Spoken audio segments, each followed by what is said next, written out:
Hola, hola, buenos días. Gracias por acompañarnos nuevamente a través de nuestro foro de noticias en nuestra agenda informativa.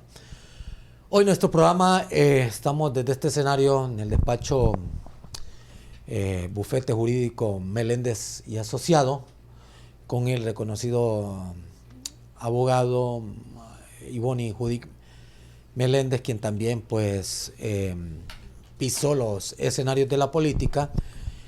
Y esto pues le ha permitido de una u otra manera pues tener un amplio conocimiento en este rubro. Pero más que esto vamos a hablar de país, de economía, de todo el ámbito legal del país y también del tema internacional como los aranceles en Estados Unidos.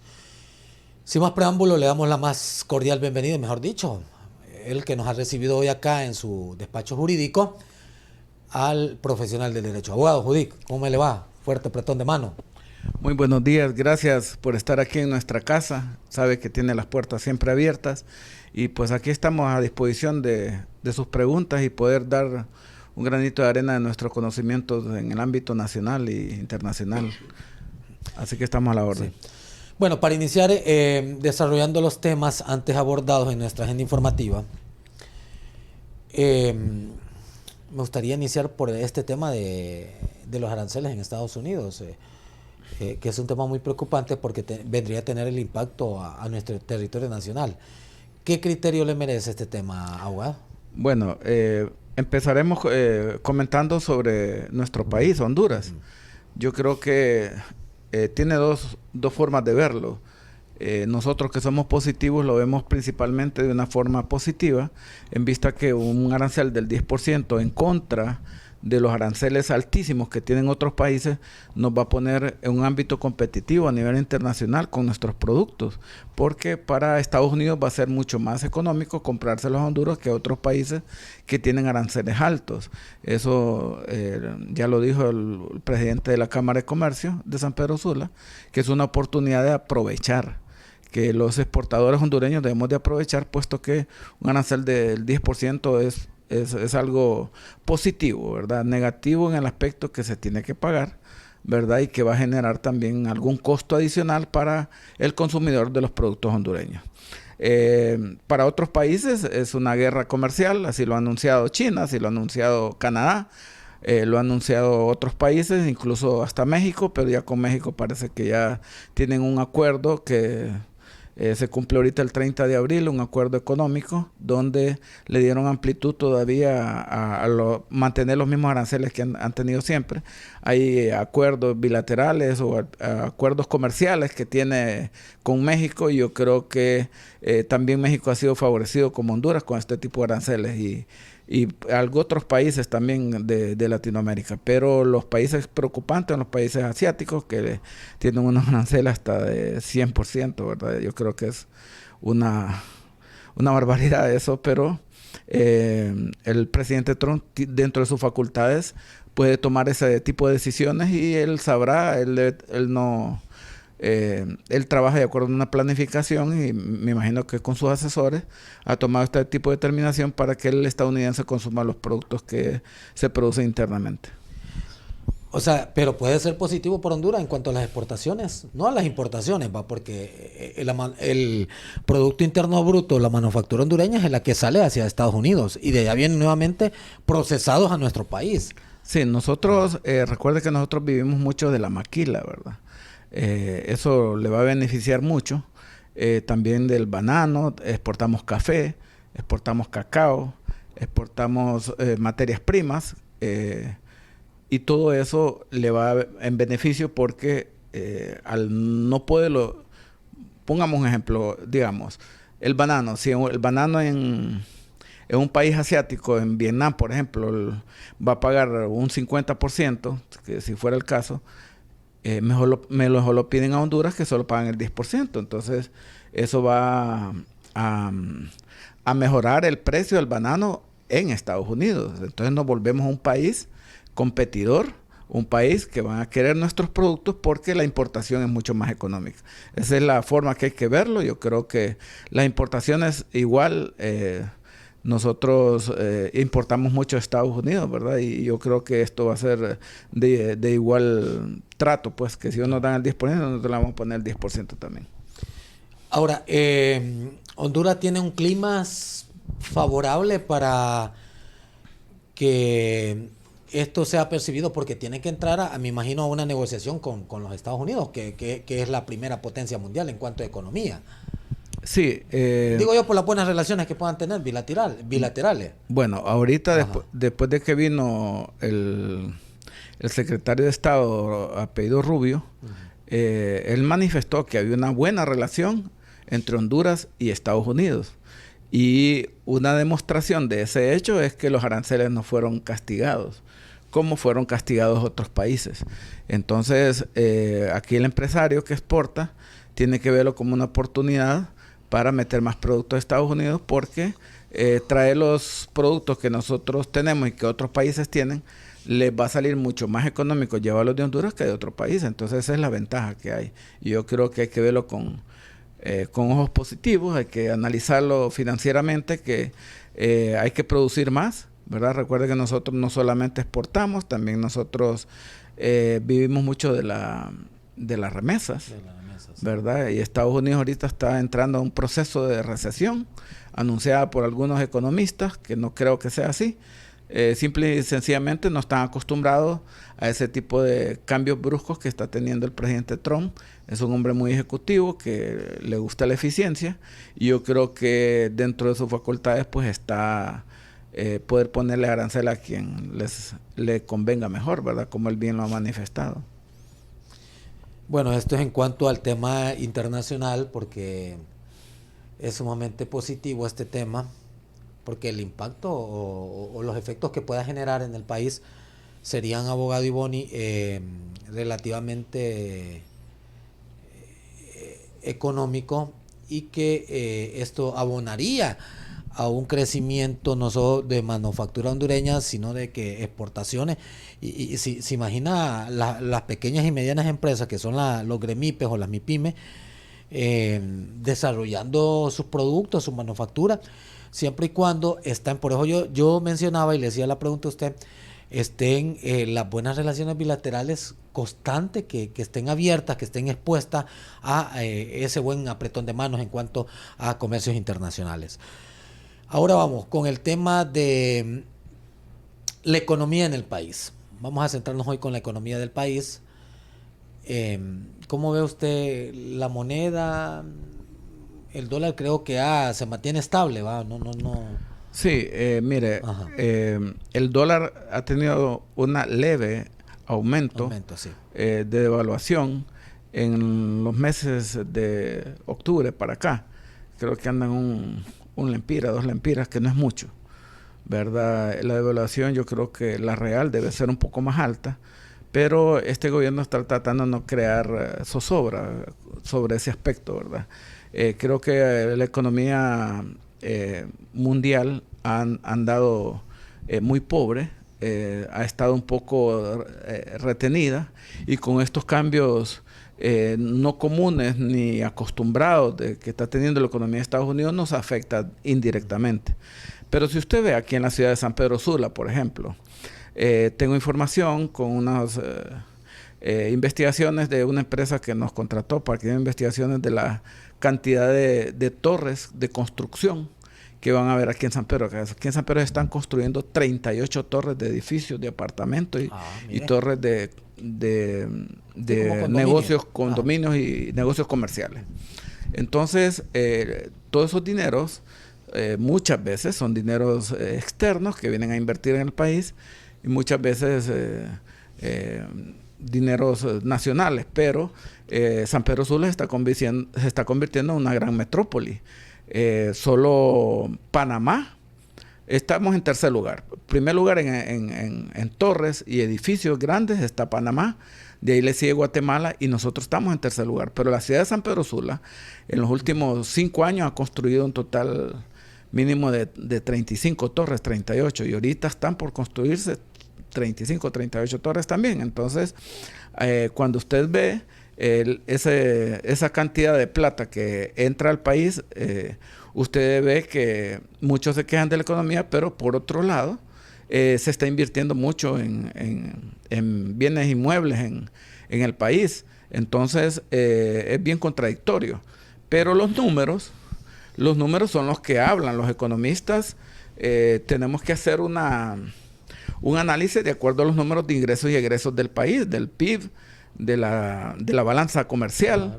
El Banco Central. Del Banco Central, cómo está el dólar, el movimiento del dólar, el euro. Entonces usted se da cuenta que esos números son positivos.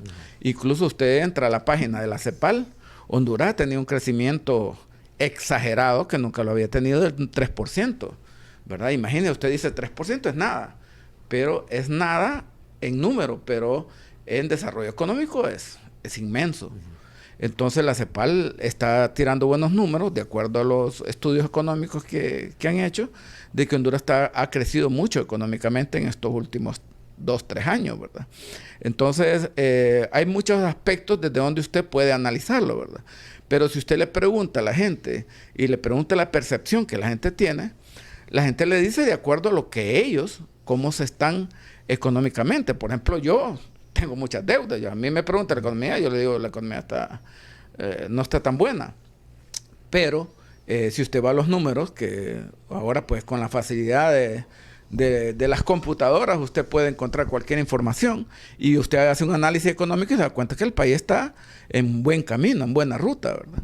Entonces, por eso le digo, hay mucha, pero la percepción de la población creo que no es positiva en vista que gran número de las personas su economía la basan en las remesas, y Estados Unidos está ahorita con el problema de migración, que la gente no sale a trabajar, o con ese problema del presidente Trump, que está siendo muy estricto y que no perdona errores. La economía está un poco baja en Estados Unidos. Entonces, a la persona que no le mandan, si antes le mandaban $500, ahora le mandan 100, esa persona dice, la economía está mal en Honduras. Entonces, pero realmente para que nos demos cuenta tenemos que hacer un estudio económico con esos índices que se utilizan para hacerlo, como la balanza comercial, el Producto Interno Bruto, las exportaciones, los ingresos. Hay un montón de índices que usted tiene que analizar para saber cómo está la economía en el país, y yo creo que estamos muy bien ahorita. Ajá, pero Honduras ha crecido ¿en qué? Porque tiene que haber una línea por el crecimiento del país, porque usted puede decir, el crecimiento se está dando en construcción, otro se está dando en la ganadería, o se está dando en ¿qué otro pues, se podría decir? En creación de maquilas, digamos un ejemplo, generación de empleo. ¿Cuál ha sido el factor de crecimiento del país? Mire, es que son varios índices que usted tiene que analizar, principalmente el de construcción, ¿verdad? Si usted va a la municipalidad y hace preguntas, por ejemplo, en la oficina de urbanismo, oficina de catastro, ellos tienen una página donde pasan tirando ese tipo de información, y básicamente en infraestructura, la inversión que ha hecho la presidenta Xiomara en carreteras, por ejemplo, eso es un índice también para valorar el crecimiento económico. El Producto Interno Bruto, el aumento del salario, la disminución de la corrupción. Hay muchas cosas.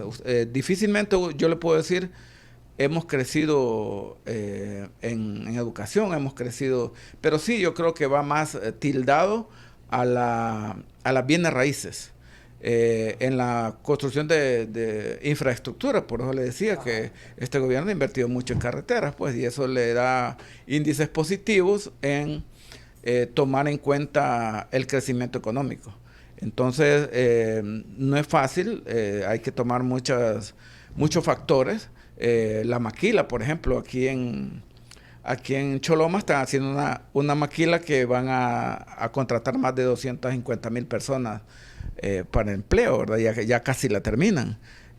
Por acá, por Green Valley, igual han llegado un montón de nuevas maquilas que usted no se da cuenta. Uno, como es abogado, anda en la calle y lo buscan para sacar permiso, uno se da cuenta. Hay mucha... usted ve las importaciones de hierro, por ejemplo. Usted puede determinar el consumo de viga H, que es exageradamente, de un 3% subió a un 150% en los últimos 2 años. Y esas vigas H es señal de construcción. Han hecho muchos puentes. Todos esos índices van sumando en la economía, índices que los maneja el Banco Central, y uno, pues, que es curioso, se mete a sacar ese tipo de índices también para hacer sus propias conclusiones. Pero realmente el país está caminando bien. Ahora bien, si ha crecido esa exportación nacional o extranjera, ¿cómo inversión nacional o extranjera, que diga? Ha habido mucha inversión extranjera. Por ejemplo, bueno, le repito, la maquila esta que están abriendo aquí están abriendo una en Cortés y otra en Choloma, esa de 250,000 empleos. Ahí la inversión está hablando de 5,000 millones. Es una cantidad extraordinaria que le viene a impulsar las divisas al país, ¿verdad? Hay también mucha exportación.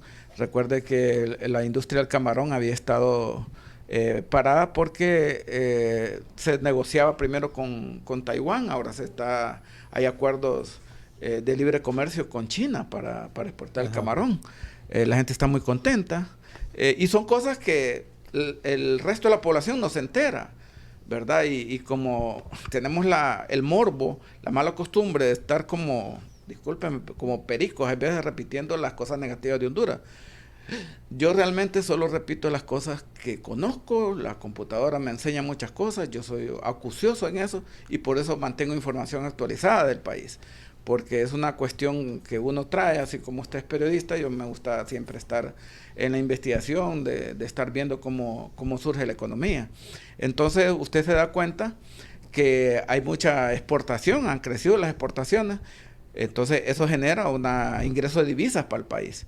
Y esos datos no los conoce cualquiera, ¿verdad? Eso, usted empieza, por ejemplo, hay un asalto en una colonia, empieza la gente a decir, asaltaron, que cómo estamos en el país, que ya no se puede vivir, o sea, la gente todo lo ve de la forma negativa.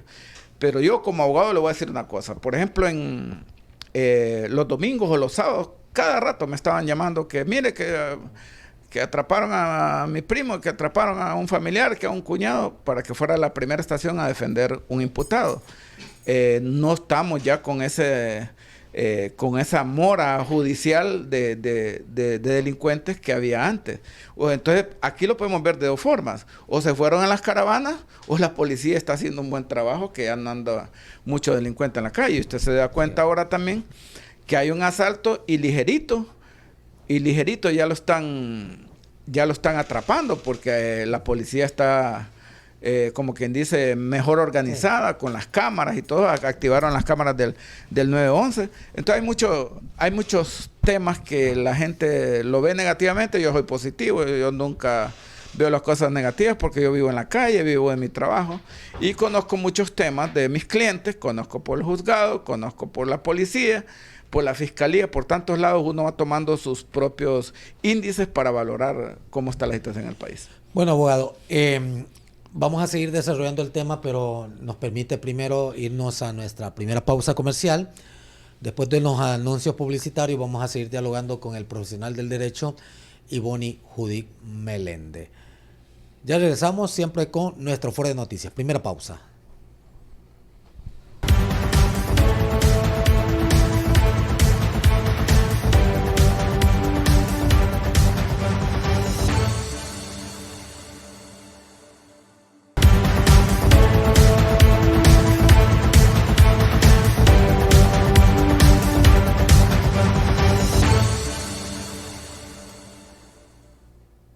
Continuamos siempre con nuestra agenda informativa en el más completo foro de noticias del país. Para tener un contexto cómo hemos desarrollado el tema, hablamos primero de los aranceles, después tocamos el tema del crecimiento económico del país o de la balanza, por lo menos comercial del país, y hoy vamos a abordar el tema en ya nuestro segundo archivo ¿qué estamos viendo? Bueno,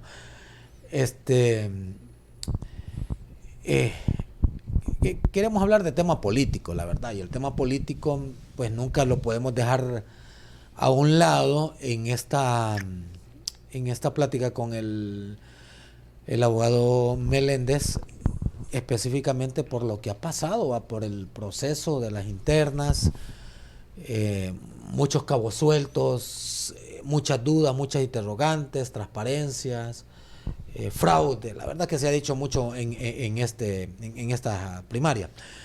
Abogado, vamos a hablar por punto. Las elecciones primarias, ¿qué sabor le dejó? Específicamente usted, pues, que tuvo también, no estuvo participando usted Sí, en claro. una corriente política. Claro. Mire, estos temas de política son unos temas bien candentes, bien calientes. O sea, son temas que la gente le gusta escuchar también, ¿verdad? Y mucha gente está cansada de las mismas mañas y trampas políticas que utilizan los politiqueros, ¿verdad? Para lograr un resultado.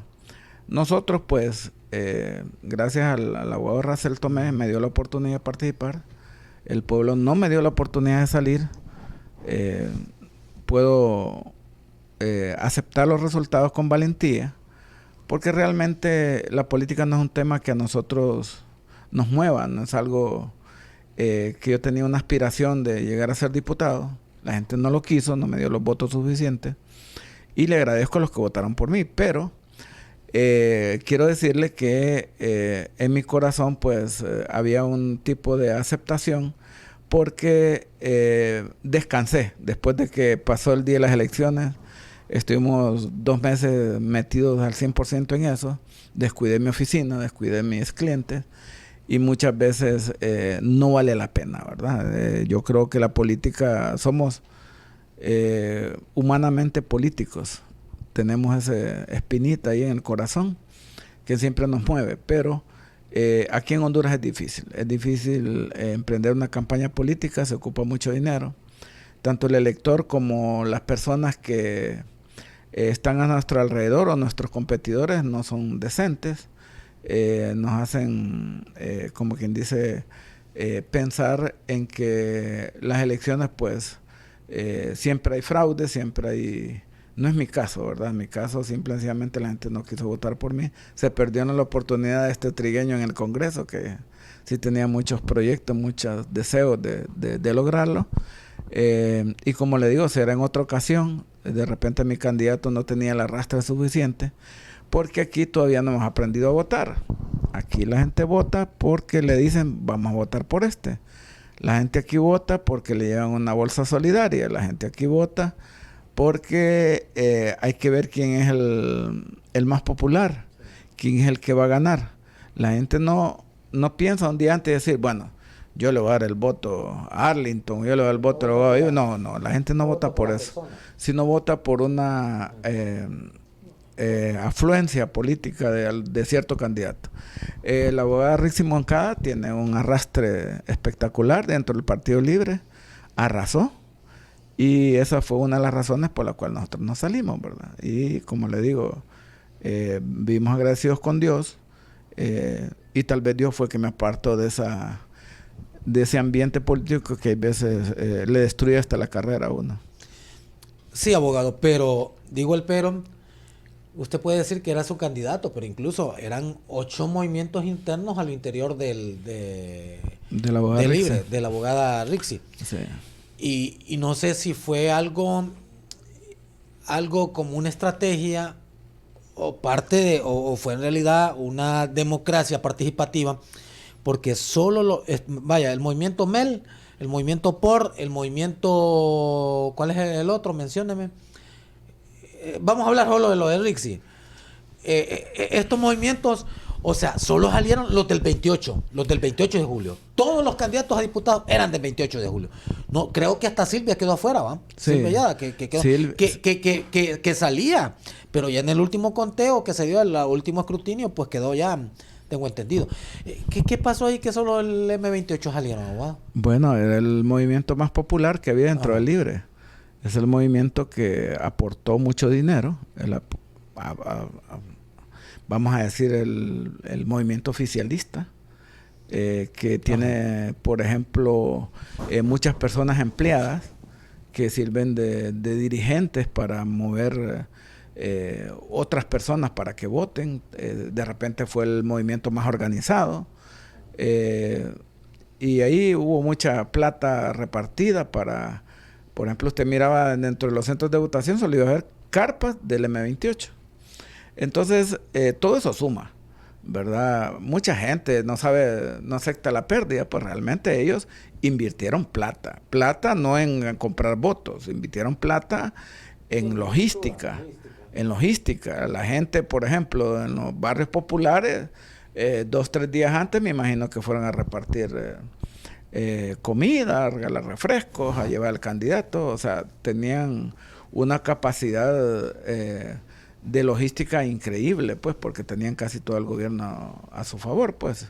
Entonces, porque yo hice un listado de las personas que iban a votar por mí. Por ejemplo, yo pensaba que esta elección iba a ser un poco menos,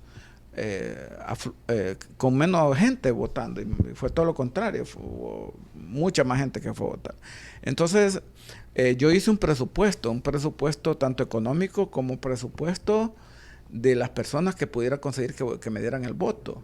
Y realmente superó en el doble lo que yo esperaba, ¿verdad? Entonces, yo que no invertí plata, sí invertí, póngale unos 100, 200 mil empiras. Pero los candidatos del M28 invirtieron 2 millones, 3 millones. Y eso hace la diferencia, pues. Entonces usted va a un pueblo y les dice, mire, que le vamos a mandar a raspar esta carretera. Ellos lo pueden hacer, yo no lo puedo hacer. Por ejemplo, aquí en San Pedro Sula anduvieron haciendo campañas de salud, regalando medicinas, o sea, compran un lote de medicina y ponen 5 doctores y hacen una campaña. Sí. Eso ayuda mucho, yo no puedo hacerlo. Entonces, contra eso uno compite, pues. Entonces hay veces yo dije, bueno, con la popularidad que creo tener y con la gente que conozco y por ejemplo, solo en mi celular yo tengo más de 6,000 personas de contacto. 6,000, pues ahí me sale en el carro cuando me conecto, 6,285 personas tengo de contacto. Entonces dije, bueno, que el 80% de estas personas me den el voto. Yo digo, con 4,000 salgo, decía. No, hombre, decía. Sí, esa gente sacó 25,000. Exactamente. Yo saqué sea, usted quedaba, no llegaba ni... Yo saqué como 8,000 y pico, imagínese, y ni aún así salí. Entonces, son las cosas que ahora, por ejemplo, yo no hice ningún anuncio televisivo, ¿verdad? Yo, más que por redes sociales, yo contraté a un experto en redes sociales que me subiera los videos. Pero anuncios no. Ni carpa, ni nada, no. Ellos tenían todo inundado, la ciudad, bueno, parecía un mar todo eso inundado. Y hay gente que mira la foto, él se la va grabando en la mente, y me estoy refiriendo a las personas humildes, ¿verdad? Donde hay, por ejemplo, en Cabañas usted puede sacar una diputación. En Confradía usted solo con la gente que hay, si todos le dan el voto. Entonces nosotros hicimos nuestra campaña, nuestra capacidad, y no fue suficiente, pues. Sí me divertí, sí fue una experiencia fantástica. Conocí nuevas personas, conocí procedimientos y conocí cómo es realmente la política. Yo creo que hay que poner en riesgo un montón de dinero para salir de diputado, y yo no estoy dispuesto a hacerlo. Si la gente no lo hace por popularidad, no tengo dinero para hacerlo. No solo dinero, sino que creo que llamémosle el movimiento de la argolla, estar en el movimiento de la argolla. Y eso se vio no solo en el Partido Libre, sino que se vio también en el Partido Nacional. Mire, casi todos los diputados del movimiento de Papi salieron. Correcto. Y la única diferencia fue en los liberales, entre El Salvador y Jorge Cali. Ahí sí hubo un poquito más, creo yo, de debate, un poquito más de controversia. Pero ahí entre el Libre y los nacionalistas, pues no hubo mayor... Para mí no hubo sorpresa. Sí, no hubo sorpresa, exacto. No hubo sorpresa. Sí. Ahora bien, abogado, ¿la cantidad de votos que sacaron estos diputados fue real o cómo lo percibe usted? Mire, yo creo que ha sido unas elecciones, es mi criterio personal, ¿verdad? De acuerdo a lo que he analizado, yo participé. Ha sido unas elecciones más limpias que han habido, ¿verdad? Yo creo que el que no salió fue porque la gente no votó por ella. Pero aquí no hubo aquello que cuenta Narrala, que le habló a Juan Orlando y le dijo, déjame con 13 diputados, déjenlo así. Ahorita no ocurrió eso. Recuerde que la la que dirige el CNE del Partido Nacional no iba a permitir ese tipo de situaciones, había mucho observador. Y yo creo que eso es bien para Honduras. Sí, sí. Eso de inflar votos. La gente siempre, hay morbo para eso. Es bien fácil decir, no, le inflaron los votos. Ah, que se pagó, que se lo metieron. Yo no creo que haya sucedido eso. Se lo digo personalmente que no. Eso del biométrico funcionó muy bien. Hubieron problemas con eso de que llegaron unas urnas y eso. Pero eso fue como un accidente, digo yo, ¿verdad? Yo creo que eso no fue planificado. Eso fue una cuestión óigame, son más de 3,000 urnas en todo el país. No es fácil, es una logística tremenda. Y siempre hay problemas, pues, o no está un sello, o no están los votos de aquí. O sea, para todo eso se preparan y no siempre las cosas se dan como se planifican, siempre hay ese tipo de problemas. Y gracias a Dios, pues ya dieron la declaratoria de las elecciones. Yo creo que va a haber un mar de tranquilidad en el país. Y espero que todos los hondureños estemos anuentes a seguir con nuestras labores, a seguir adelante, en sacar este país adelante, porque tenemos hijos. Y yo, en lo personal, quiero dejarle un buen país a mis hijos. Tratando de hacer siempre lo correcto y tratar siempre de ayudar en lo que más pueda al país, no tirando basura, no siendo corrupto. Hay muchas cosas que uno como ciudadano puede hacer. Abogado, me interesa saber esto, que a última hora, pues, específicamente en Libre, prácticamente vino como de emergencia, como alguna persona que venía ahí de emergencia, que fue en el caso del precandidato alcalde Padilla, que tuvieron que escribir al hijo, pero siempre la cabeza principal era Padilla, con vicealcalde a Mauricio Ramos, y que estaba luchando y tuvo una lucha de trabajo que hasta creó su movimiento independiente, era Rodolfo Pastor. Entonces, ¿cómo analiza usted esta situación en cuanto a...? Porque terminó ganando Padilla en torno a los resultados del Consejo Nacional Electoral, ¿va? Pero ¿cómo ve esta situación usted? ¿Le parece justo? ¿Le parece que injusto? ¿Cuál sería su opinión? Mira, aquí no se trata de ver si es justo o injusto. No. Yo creo que aquí se trata de aceptar un resultado y que el ganador busque al perdedor y le pida que trabaje para él, ¿verdad? Llegue a algún tipo de negociación interna. Usted sabe que yo soy amigo de Rudolf Pastor. Sí. Es un gran tipo, es un hombre humilde, es un hombre que tiene mucho arrastre. El problema es que él es nuevo. Padilla Soncería tenía su estructura. Ya podía llamar a Barrio Cabañas, llamar a Pedro Joaquín o como se llame, el dirigente de Cofradía, el dirigente de Rivera Hernández. Entonces, tener estructura es el 90% del gane de una candidatura. Entonces, él reactivó sus estructuras con el liderazgo que tiene Padilla y fue suficiente para que su hijo, en representación de él, ganara las elecciones. Rudolf hizo su trabajo, un trabajo arduo. Nosotros nos consta, a usted también le consta, que él trabajó arduamente, es un tipazo. Yo creo que está para la próxima, ¿verdad? Porque sí logró arrastrar y competir con gran gallardía, pues, de ser un hombre muy tenaz, muy ecuánime. Usted lo escucha hablar a él, es un hombre que se crió en Los Cármenes, estudió en el extranjero también, y entonces es un hombre muy capacitado para el desarrollo de San Pedro Sula, pero el electorado no le dio esa oportunidad que todos esperábamos que le diera, ¿verdad? Igual el alcalde electo Padilla es un buen hombre que fue perseguido políticamente por el Partido Nacional, inventándole juicios, ¿verdad? Digo inventándole porque la Corte ya le dio la razón de que habían sido, o sea, lo acusaban de un juicio y lo condenaban por otro que no tenía nada que ver en el expediente, unos errores garrafales dentro de todo ese amaño de juicios que le hicieron. Él estuvo exiliado fuera del país como por 15 años. Entonces, las personas que lo conocemos, las personas que lo apreciamos, sabíamos que había una injusticia de parte del Estado perseguirlo siendo él inocente, y lo logró demostrar, ¿verdad? Pero el que no conoce el derecho puede criticar y puede decir que fue que le ayudaron. ¿A quién le va a ayudar? Si cuando usted tiene un problema judicial, son los abogados que lo van a defender. Allá ningún juez se le puede llamar para decirle ayúdele a esta persona o no le ayude. Realmente ahí son los medios de prueba. Y esos juicios, pues estuve yo leyendo algún expediente de él y realmente era una chabacanada, ¿va? O sea, unas acusaciones terribles que ni sin medios de prueba fue sometido o acusado, pues. Entonces, él estuvo todo ese tiempo peleando, me imagino que gastó todo su capital pagando abogados, que son muy buenos abogados los que tiene, y realmente lo logró sacar de todas esas acusaciones infundadas, ¿verdad? Entonces, eso también nos da una lección para los que estamos en el ámbito judicial, de ser más cuidadosos cuando vayamos a acusar a alguien, ¿verdad? De estar seguros de lo que se le acusa, porque Padilla ahorita bien puede demandar al Estado por daños y perjuicios por todo ese tiempo que le causaron, claro.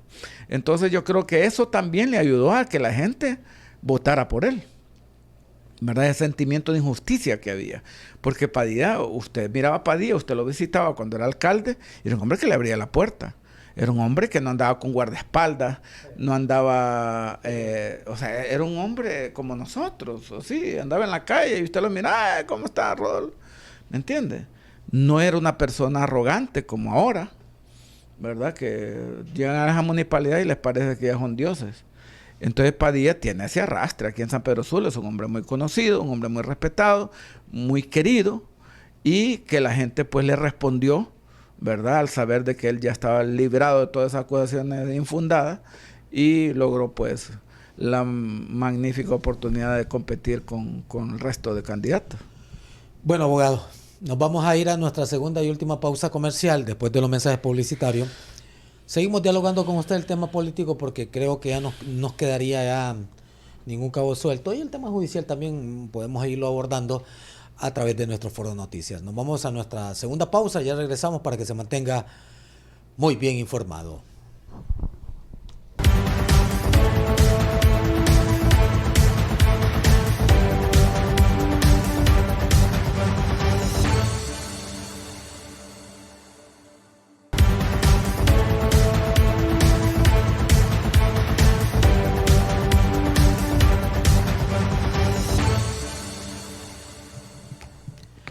Continuamos siempre con nuestro foro de noticias y más preámbulo, siempre en este escenario, el profesional del derecho, Ivonne Judic Meléndez.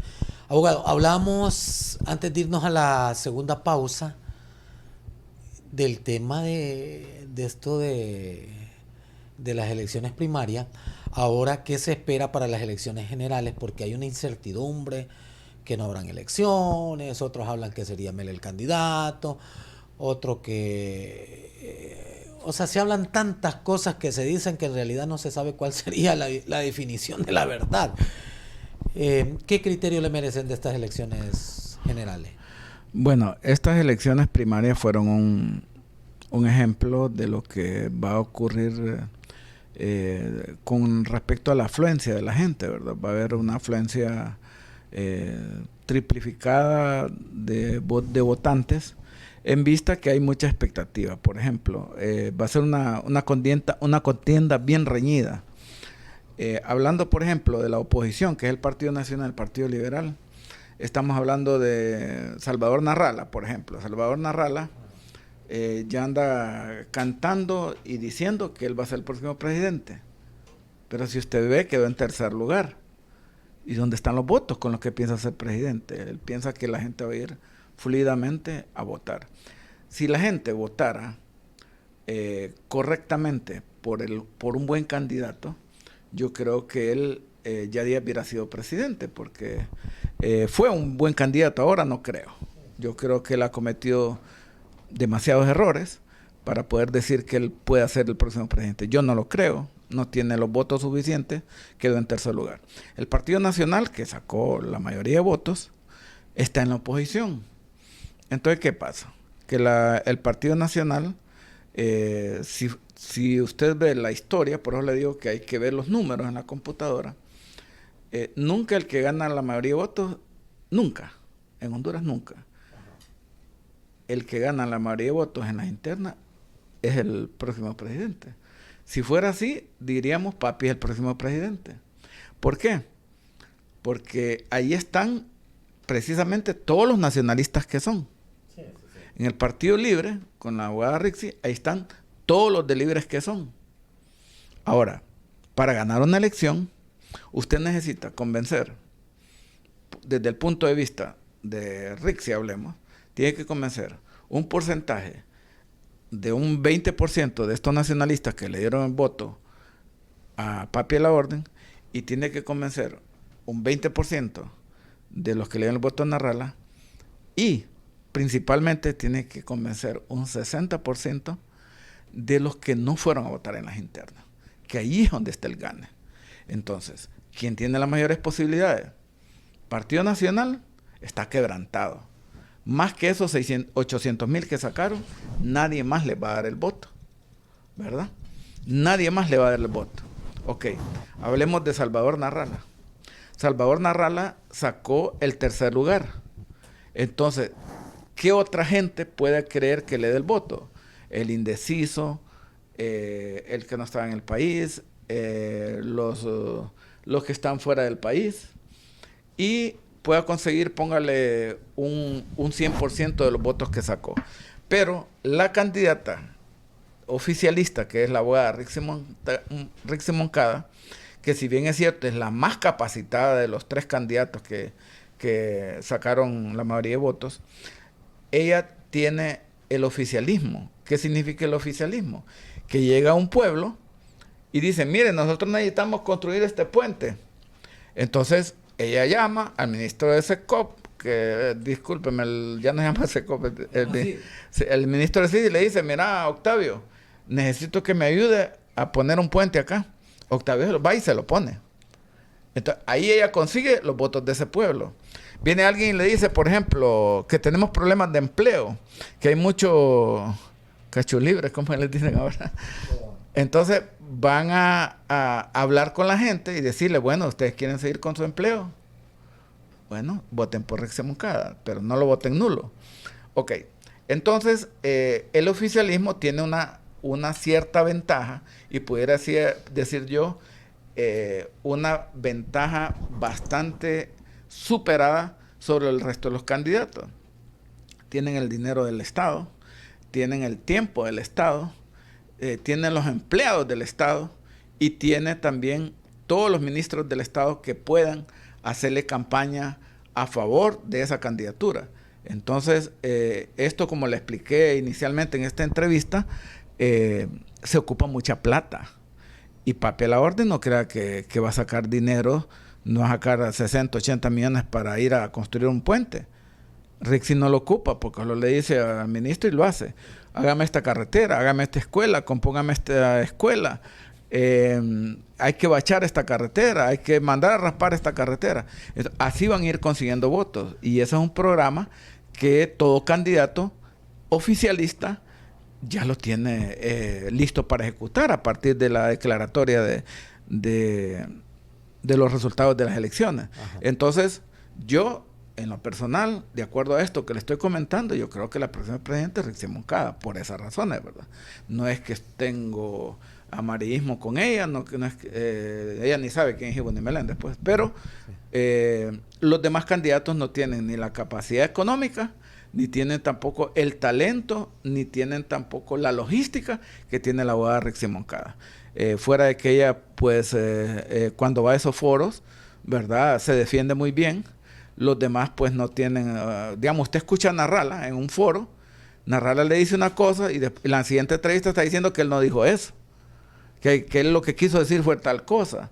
Entonces, personas como yo, como usted, personas que analizamos, sabemos que no es una persona seria y contundente como para ponerla de presidente. Sí. ¿Verdad? Con Papi a la Orden, sabemos, ahorita con ese puente que cayó, que todo el mundo le está echando la culpa a él, ¿verdad?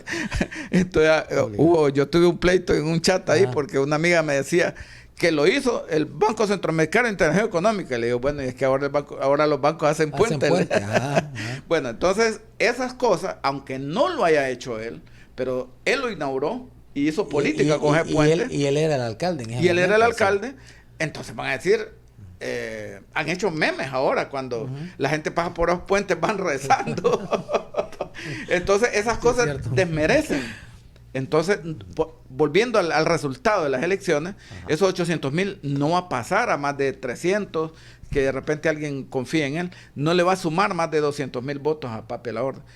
A Narrala es posible, el Partido Liberal, él lo levantó, seamos honestos, él levantó al Partido Liberal, porque el Partido Liberal en la última elección había sacado 200,000 votos en las generales, 200 o 300 creo que fueron, y ahorita él sacó mucho más de eso, pero no va a sumar más. De repente algunos jóvenes, de repente, porque Narrala tiene la juventud de su parte. El problema es que ya cuando, digamos, mis hijos me dicen a mí que va a estar por Narrala, yo le digo, no vote por él por esta y estas razones, ¿verdad? Usted escoja otro candidato. Yo no le ando diciendo a mis hijos, vote por uno, no, vote por esto, lea el perfil, vea la educación de cada uno, vea sus propuestas. Y yo creo que eso es lo que va a suceder, ¿verdad? Este resultado es engañoso. No puede usted determinar ahorita que él va a ser el presidente. Va a ser el presidente el que mejor campaña haga en este camino. Y también se anexa los nuevos partidos políticos que van a participar porque van a jalar votos.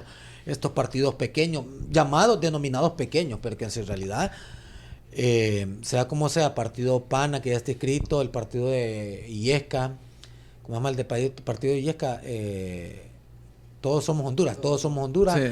PANA, está el otro, el de Lempira Viana creo que está. ¿Quién es el otro? No, creo que el de Lempira Viana lo eliminaron. Lo eliminaron. Está... El de Edras lo eliminaron también. También, Edras sí. Democracia Cristiana estaría participando. Sí, ese sí va. El Pino también. Ajá, el Pino, Democracia Cristiana, ¿quién otro? Sí, pero mire, esos partidos ganan un 2-3% del total de la votación. No crea usted como en El Salvador, ¿verdad? Que llegó Bukele y un partido nuevo y fue presidente. Sí. ¿Verdad? Fue una situación muy distinta. Entonces, esos partidos pequeños van a acomodar los familiares de los que están participando en esas campañas. Y de repente alguna persona que dice, hay que darle el voto a porque... Pero es un porcentaje bien mínimo que no inclina la balanza, ¿verdad? Aquí yo creo que la presidencia va a estar entre Papi y Rixi. Abogado, le voy a preguntar, porque yo le hice la pregunta al inicio de la introducción, qué pensaba de las elecciones generales. O sea, ¿cuál sería el criterio? ¿Qué va a pasar en estas elecciones generales? Bueno, mire, el país... Ajá. Ya no somos una isla hablando como país. No somos un país que toma sus propias decisiones. Nosotros estamos comprometidos tanto con préstamos, con Fondo Monetario, Banco Mundial, en celebrar elecciones democráticas. O sea, de eso que no le quede duda, que van a haber elecciones.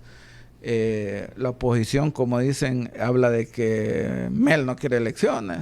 Otra gente dice que Mel va a ser el candidato. No, hombre, Mel no está para esas cosas. Y Mel está muy cómodo ahí, detrás del trono, ¿verdad? Yo creo que no va a ocurrir eso. Yo creo que van a haber elecciones. Hay que ir a votar, ¿verdad? Si bien es cierto, hubieron problemas en estas internas con esos buses que llegaron o no llegaron, pero... fue un 5%, un 3%, que no fue significativo. Incluso, oiga bien lo que le voy a decir, si aún esas urnas que no llegaron no hubieran votado de esa gente, no hubiera inclinado la balanza a favor de nadie. O sea, no fue significativo, pues. Entonces, claro, para los periodistas, disculpando, ¿verdad?, que voy a hablar de ellos, para los periodistas es un segmento que hay que agotar hasta el máximo, ¿eh? Decir a la gente que fue una chabacanada, o sea, nadie se puso a pensar que nadie puede planificar una cosa de eso. O sea, son desacuerdos. Usted sabe que esa gente anda desvelada, tiene mucha presión y mucha gente no está acostumbrada a trabajar bajo presión. Y por eso ocurrió ese tipo de circunstancias que no fueron...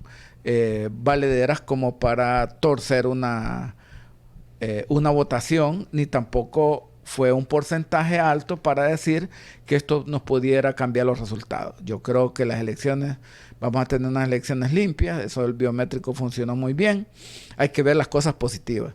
Y yo le digo que no hay temor, o sea, no crea usted que en las elecciones pasadas decían que iba a haber una constituyente, mire cuánto llevamos ya, ¿dónde está?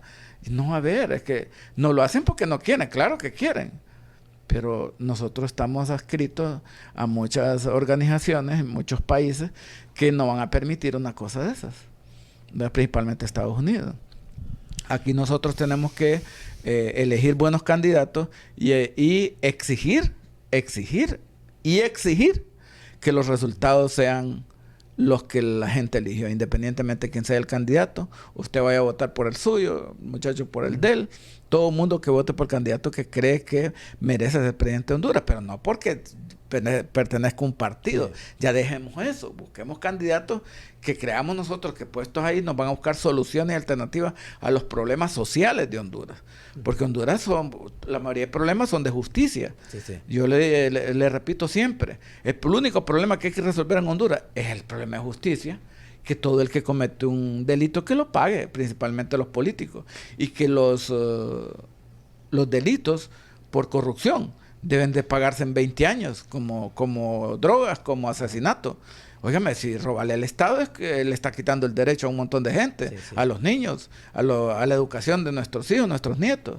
Entonces, a eso me refiero, que debemos de elegir personas pulcras, personas que realmente merezcan esa estatuilla de presidente de Honduras, y que sepamos votar, no porque tengamos un color político, un corazón, porque mi mamá era cachureca, sí. Que mi mamá era liberal. Votemos por el mejor candidato. Abogado, nos ha llegado el final de esta emisión del Foro de Noticias. Yo le agradezco nuevamente por su participación y por su experiencia y sobre todo ilustrar al pueblo hondureño.